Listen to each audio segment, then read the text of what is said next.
Amazon Games has been on something of a spree when it comes to bringing South Korean MMORPGs to the West. The company's first major attempt at this, Lost Ark, saw its fair share of mixed reception, being praised by players who appreciate its unique endgame systems and epic boss fights, while also being criticized by others for featuring the same level of grind and monetization that some MMORPGs have a reputation for. Fast forward to 2024 and we have the latest South Korean release into the Western MMORPG market in the form of Throne and Liberty.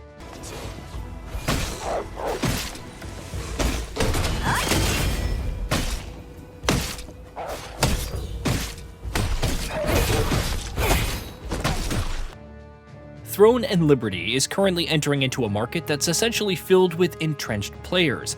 Classics of the genre like World of Warcraft and others have taken up a gigantic chunk of the MMORPG market, while games like Destiny 2 have also swept up a chunk of MMO fans who might be more interested in action-oriented gameplay.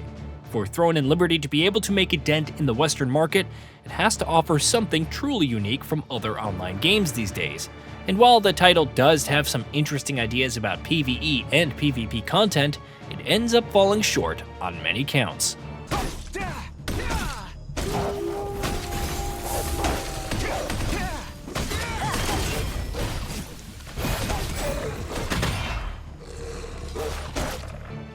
When it comes to variety of content, Throne and Liberty offers up quite a few ways for players to spend their time, including the main quest, several side quests, and even tertiary activities like crafting, gathering, and fishing. The game also includes group content, including a series of dungeons that players can take on. Throne and Liberty offers up an interesting take on the classic MMORPG convention of classes with different roles that players can take on. Rather than locking a character into a specific class, and by extension a specific style of play, players instead have the freedom to switch their roles around depending on what they might be in the mood for. Rather than classes, players will instead pick their weapon of choice, which in turn fills out their list of abilities. Players that prefer to keep enemy attention on themselves so that their teammates can focus on dealing damage might be drawn to the sword and shield, while wand and tome users can focus on healing their group, while bow or dagger users can kill off enemies with abilities that deal damage. This classless structure also has the side benefit of allowing gameplay during the early leveling process to remain fresh, since players can switch their weapons and by extension their entire skill set. If raining down fireballs on enemies is getting boring, you could always switch to the greatsword and get up close and personal with your opponents instead. The downside of this structure is that progression becomes harder the more you want to experiment. Different weapon users will find different types of armor useful after all, and if you're the kind of player that likes switching things around, you're going to be grinding quite a bit in order to craft the right set of equipment for your chosen roles. Playing the game as a solo adventurer feels like it's enough balance towards the player not really switching between different weapons, since you happen to find enough materials to keep one set of gear up to date.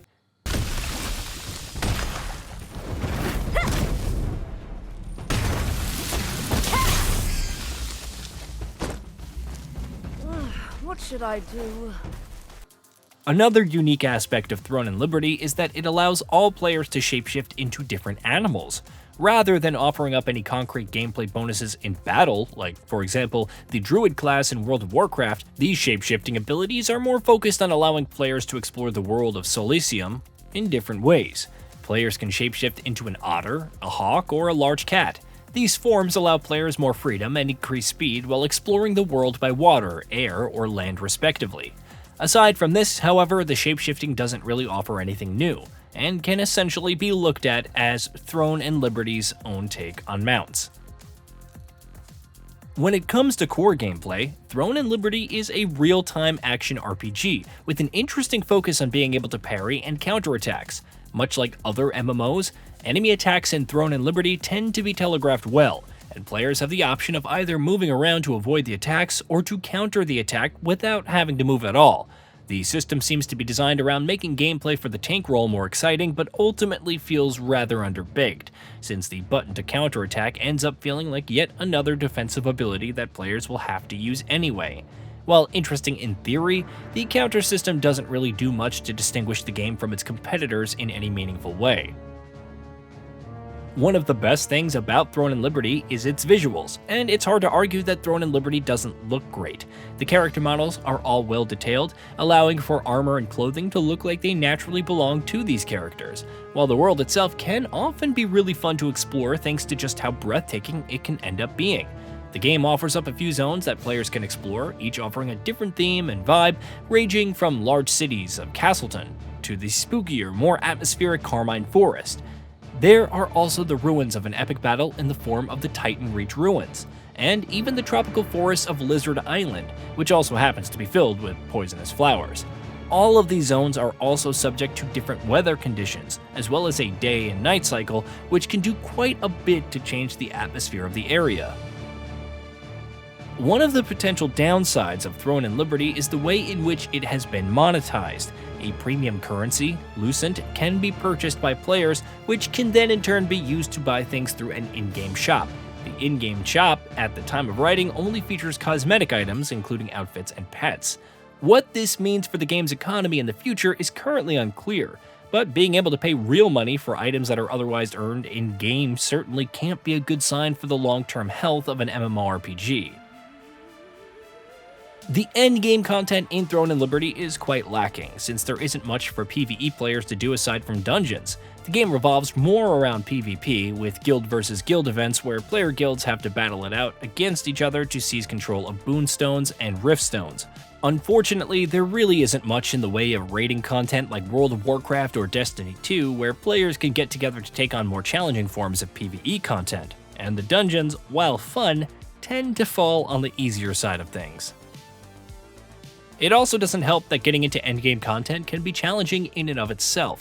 The grind to get your equipment up to par in order to simply just stay alive beyond a single hit in some of the game's higher leveled zones can be an excruciating experience.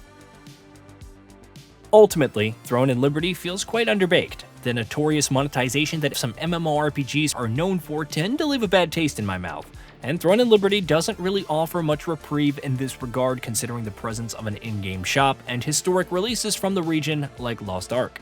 The level of grinding required to level up different weapons and roles also feels quite sharp, and if you want to keep things interesting, you'll definitely want to experiment with various weapons.